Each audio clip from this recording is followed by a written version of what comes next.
একটা মুখরোচক রেস্টুরেন্ট স্টাইলে রাজমার রেসিপি নিয়ে চলে এসেছি।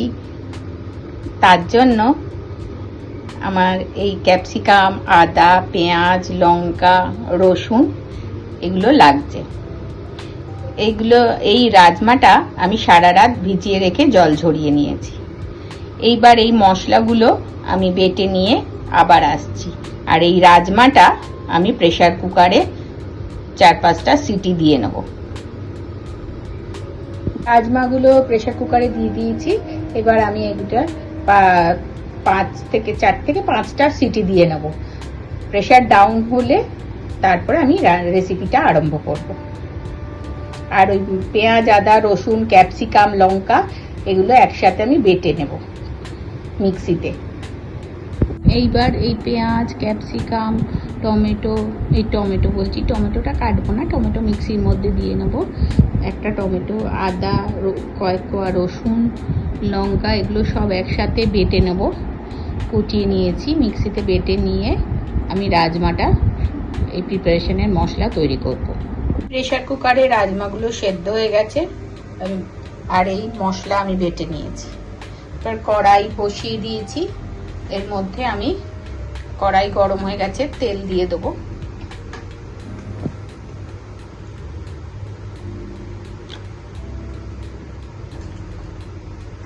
তেল গরম হতে থাকে, এর মধ্যে আমি কিছু গরম মশলা ফোড়ন দিয়ে মশলাটা কষাবো। এই গরম তেলের মধ্যে গরম মশলা, কিছু গোটা গরম মশলা ফোড়ন দিয়ে দারচিনি, এলাচ, তেজপাতা। এই রাজমার প্রিপারেশনটা কিছুটা মাংসের প্রিপারেশনের মতোই হয়। যারা মাছ মাংস খান না তারা এটা খেয়ে নিতে পারেন, তার সাবস্টিটিউট হিসেবে, ভিটামিন, প্রোটিন সাবস্টিটিউট। হালকা ভাজা হলে, একটু গরম মশলার গন্ধ বেরোলে আমি এর মধ্যে মশলাটা অ্যাড করব। গরম হয়ে গেছে, এবার আমি মশলাটা দিয়ে দিচ্ছি, যেটা আমি মিক্সিতে বেটে রেখেছি।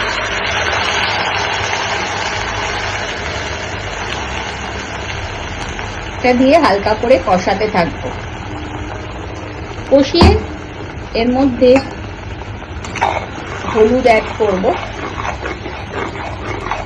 নুন, হলুদ, মিষ্টি এগুলো সব দিয়ে একবারে কষাবো, তাহলে কষানোটা ভালো হয়।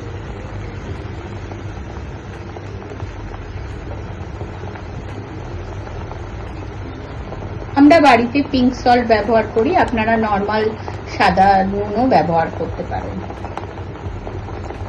পিঙ্ক সল্টটা শরীরের পক্ষে ভালো বলে আমরা এটা ইউজ করি। এর মধ্যে আমি অল্প একটু মিষ্টিও অ্যাড করব।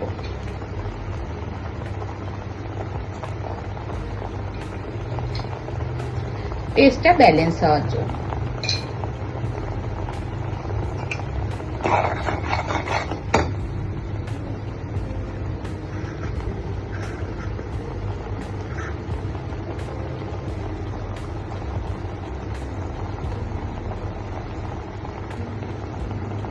এর মধ্যে আমি হলুদ দিয়ে নিলাম।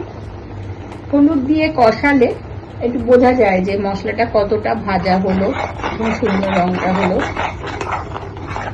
আপনারা যারা লঙ্কা গুঁড়ো পছন্দ করেন তারা খাবেন, কিন্তু আমরা শুকনো লঙ্কা ব্যবহার করি না বাটা, কাঁচা লঙ্কা দিয়ে করছি। টেস্টের কোনো তফাৎ হয় না, হয়তো একটু গাঢ় কালার হয় শুকনো লঙ্কা গুঁড়োতে, কিন্তু শরীরের পক্ষে শুকনো লঙ্কাটা খুব একটা উপকারী নয় বলে আমরা অ্যাভয়েড করি। যারা পছন্দ করে তারা এখানে ব্যবহার করতে পারে।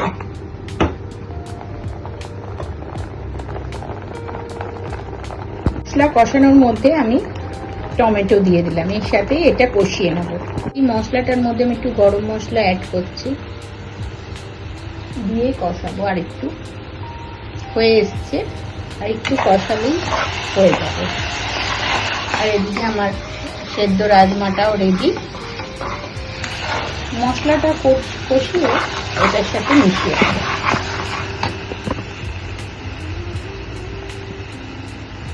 আর অল্পক্ষণ সময় কষাতে হবে। ভালো করে না কষালে, কাঁচা গন্ধ ছাড়লে জিনিসটা খারাপ খেতে লাগবে।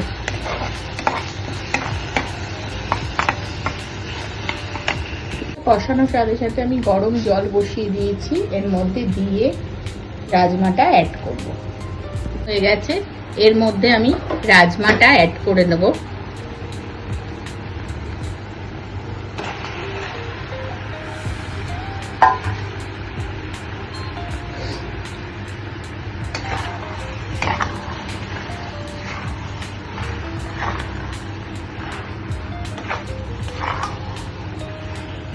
আর তার মধ্যেই আমি গরম করে রাখা জলটা দেব।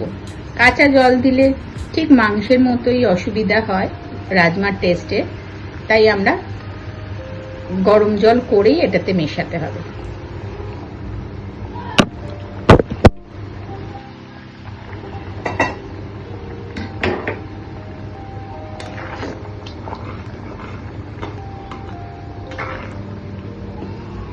আমি মিশিয়ে দিয়েছি। এর মধ্যে অনেকে ধনেপাতা ভালোবাসলে কুচি করে দেবেন। আমরা ঠিক এই প্রিপারেশনটার সাথে ধনেপাতা অ্যাড করি না, কিন্তু অনেকে পছন্দ করেন, দিতে পারেন।